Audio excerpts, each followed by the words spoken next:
Facebook et ça, au moins, il faut pas sponsoriser tout ça.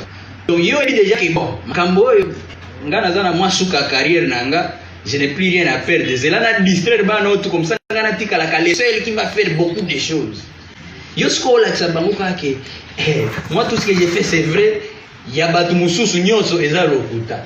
Tu cherches quoi? Si c'est pas la jalousie, moi je suppose que batu bakokokate kokitisa valeur nanga pona ba débat po tika la kana kim. Tamuno soki nazongi na kini bawe msangaki kobeta na chetemba eza challenge insulte ya moi parce que c'est là effectivement pour toyeba ba fan nanga baza ebele nazana ba depuis ngana benga nazo ba invitation tina na ba présidence owe msangaki grand prêtre Fachi a mwana muke non asepela na musique nanga sikoyo ba jeune wana tout oyo ba mona ke opportunité ko seka petit wana yango wana.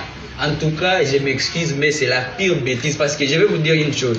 Il n'y a pas une seule chose, Oyo, jeune artiste ya Congo, à Kosala, Ongana Salaka, et qui t'issaye. Il n'y a pas une seule chose, oh, jeune artiste, bon retenir en gros bien présent. Une seule chose, oh, jeune artiste, oh, azana moins visibilité na kina, oh, à Kolandake, non, ça sala qui sont capés na saliboy, et au kitsanga, jamais. Bazo bengo na respect nyonso okende beta na ba festival ya minene o na muto derouté bino ke ezaka mabe arevaka ba festival wana ba Afro Nation wana place ba anglophone baza yo pe oza o mona ba artiste oyebi ya betas ni bazo beta avant yo beta bazo respecter yo batu na mboka kuna ba discuter de te na ndimite ke petit wana ba uche na listo awa eza niveau na ete ba vie wana pe o ba derutaka bango pe ba reva ba opportunité wana. On vient de dire ouais festival des amabé même muto a lekande na karibu varieté o bato to beti fait moi to beti fait spam tout ça là bas spectacle na ba festival wana danger. Vous allez comprendre que c'est la pire distraction pesa mutema mabé na jalousie. Et puis pour finir vraiment sans vous mentir c'est pour dérouter ba jeune et là que bino ba bino ba nostalgie ba live ba quartier latin ba live ba wenge ba ebi ba toyo format na bango qui nous présente quelque chose de bien. Il faut tomber na bango na groupe na bango. Mais ba jeune na lelo biso ba ebi biso ke bango baza pe na moi fraîcheur moko boye bango bana banzela ba whisky ba Davido soki azana makoki azana pouvoir wana obeta live to obeta pe net ngande ba benga ngeza selon demande so ba ngi live net na Cameroun wa le 31 décembre na zoki na équipe na ngamo ba sengi live ba ebi beta ngo talanga ba vidéo na mais soki pe ba lingi playback nga pour nga bo respecter na ngeza bo changa na ota équipe na ngana nani abito zala bien siko soki oyebisi jeune obe que nous play wana petit avec Sabino Soni yo mo beta ba playback azo benga yo OK na sako dona manager DJ kututo okuta eka sur place ba vion na to basala ba ko dérouter ba je basala biloko tisikoyo akoza ko mo. Merci Priscilla Makangila. Au village chez Théma, la toute impression pour immortaliser Fali Poupa dans Fremco, alors que c'est l'homme à dire aux applaudir et ça l'a eu un tigre en immortalisé, la griffe plutôt. Et puis deuxième question, artiste et album ou c'est Mortel 06 qui est le tout premier album de Inosbi depuis sa carrière. Voilà la petite question. Merci. Toto Weekend.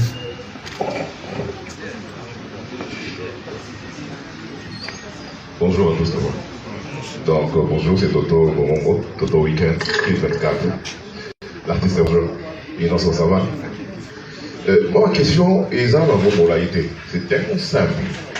Moi, je veux venir donc rejoindre un peu. Je parle surtout par rapport à Repo. Moi, je parle par rapport à Repo, mais pas sur la vie privée. Moi, je voulais demander Mortel 06.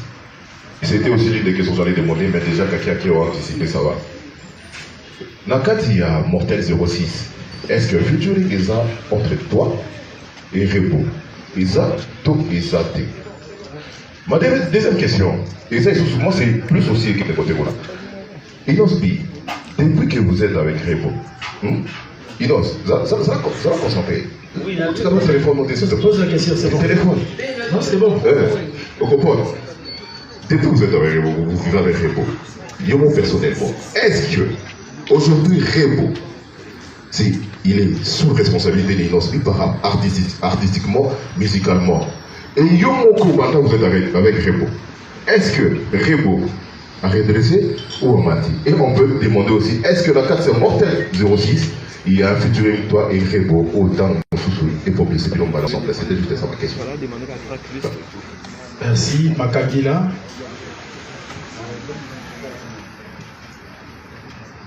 Les titres fait peur. Est-ce que vous avez pensé en haut? Et surtout, morceau, surtout, tube, surtout, au Bimisa. Au Banao, vous considérez comme album, ou bien vous avez encore isolé que si Koyode, et un album à contenir à Sika. Merci pour la question intelligente.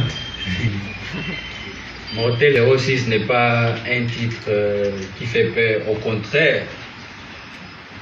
Et dans le sens, il y a qui mortel, il y a beaucoup de mortel parce que l'album est mortel. C'est un album vraiment qui est très lourd. Je pense qu'ensemble avec mon équipe, nous avons fait un très très bon travail que vous allez découvrir pour les 26. Et en tout cas, j'ai trop hâte de voir les réactions. Parfois, il y a un album parce que pour répondre aussi à d'autres questions, on a Yokaki directement. C'est mon premier album officiel. J'ai dit ça parce qu'effectivement, ça fait plusieurs années que je suis dans l'industrie musicale et beaucoup de gens ont toujours des confusions. J'ai eu à sortir beaucoup de titres, singles, j'ai eu à faire PPO plus, plus, ces titres, nakati wana nde bazembo neti bazobeta mabe ezala balelo buka elo lamba lelo bambulo bamur nasala mpe na bamixtape tant période nazala na États-Unis depuis 2013 boye natia bacontenu ebele na baplateforme téléchargement sikoyo oyebi quand on est pas en Facebook eza mabe omoni boyebi babi na bado sponsoriser tout ça. Donc yo déjà que bon makambo nga naza na mwa suka carrière nanga, je n'ai plus rien à perdre. C'est là na distraire bana autre comme ça nga tika la kale seul qui va faire beaucoup de choses. Yo skola que bango kake moi tout ce que j'ai fait c'est vrai, ya batu mususu nyonso eza lokuta. Tu cherches quoi? Si c'est pas la jalousie, si c'est pas motema mabeka ya utala bana na to batala on a TV ba reva yo so si bango eloko ebi ba oza faible. Et puis ba faible belé bazana on a ba na télé ba 3 jours ba réseaux sociaux ka commenter mon papa on a commenter ba na pose na Tanzania gold bandi ko like ça donc au bout ça na ba produire on peut ça ba vrai pouce bandi za net service. Donc moi je suppose que batu bakokokate kokitisa valeur nanga pona ba débat politika la kana kin tango na okende ba place omoni so monika flash ya téléphone télé likolo so monika Burkinabe moko to Guinée moko malinga fierté nanga yango soki nazongi na kini ba websanga ko beta na chetemba eza challenge insulte yango parce que c'est là effectivement pour toyeba bafan nanga baza ebele naza na depuis ngana benga nazo ba invitation tina na ba présidence oyebisanga ke grand prêtre Fachi a mwana muke non na batonyo sabakomi kokamwanga Congolex nalela Armele nalela Congolex ngai wabino ngai ouais Congolex TV on est ensemble c'est Bercy moi na Chine Rambo 3e A Angulaire de Kinshasa Eshi Congolex TV yes moto amomi moto letakangaka yeye oya kominga nendengi makotia ye wapi mama nalelie Congolex TV nalelie yeye Congolex TV nalelie yeye Mama kita Naya wana zwi problème